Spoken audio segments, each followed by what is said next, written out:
I read the divorce agreement one more time in the study. Property division, I asked for nothing. The house, the car, his company shares, all his. I only took my savings. I signed, Natalie Ramsey. 3 years ago, I still believed this transactional marriage could become something decent. I was so stupid. I put the agreement on the coffee table and messaged him, come home early. Need to talk. 2 minutes later, okay. I turned off my phone and went to the kitchen for water. The kitchen was huge, with expensive appliances I barely used. I tried cooking early in the marriage. First time, braised ribs, he ate one bite, said fine, then left because Rosalie needed him. Second time, fish stew, he never came. Third time, an entire table, he came home with Rosalie, said they had plans to eat out. That smile she gave me still makes my stomach turn. I never cooked again. At 7, he wasn't home. At 8, still not. At 9, a message, Rosalie has something. Go to bed first. Don't wait. I heard that for 3 years. Always Rosalie. Cold? He kept her company. Upset? Kept her company. Moving?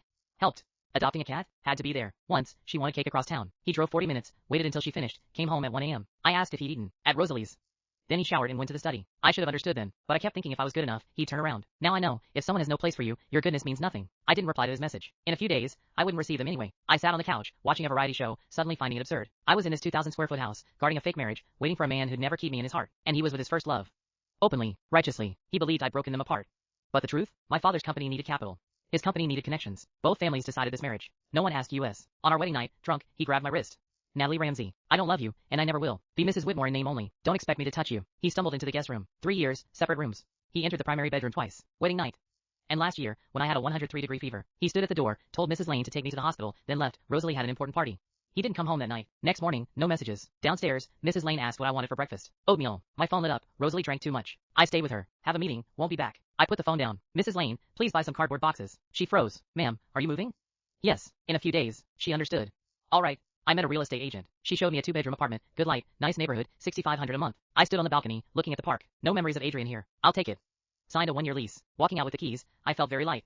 Back home, Mrs. Lane had placed boxes in the living room. I heard movement at the door. Rosalie stood in the entryway. Are you packing? Your lease is up? Adrian told you to stay here? Yes. Then stay. She tilted her head. You're generous. Generous enough to marry into this house, and generous enough to let me move in. I turned to go upstairs. She called after me. Natalie, I'm talking to you. I heard you. But you didn't come to chat. Why waste time? I have things to pack. You're leaving? Disbelief. What else? Stay in third wheel for the two of you? I went upstairs and packed. 3 years, not many clothes, no gifts, no anniversaries, no birthdays. My phone buzzed. Adrian, business dinner tonight. Rosalie moved in. Please arrange a guest room. I kept packing.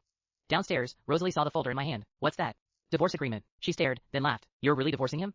Yes. When he comes home, do you really not like him, or are you pretending? 3 years ago, I had expectations. He was handsome, successful. I thought if I was good enough, he'd see me. But very soon, I stopped hoping. It doesn't matter anymore. Whether I liked him or not, it's in the past. At 9, Adrian came home. He glanced at Rosalie, softened. Settling in? It's nice. He turned to me, then the boxes. What are these? I picked up the folder and handed it to him. We need to talk. What is this? Divorce agreement.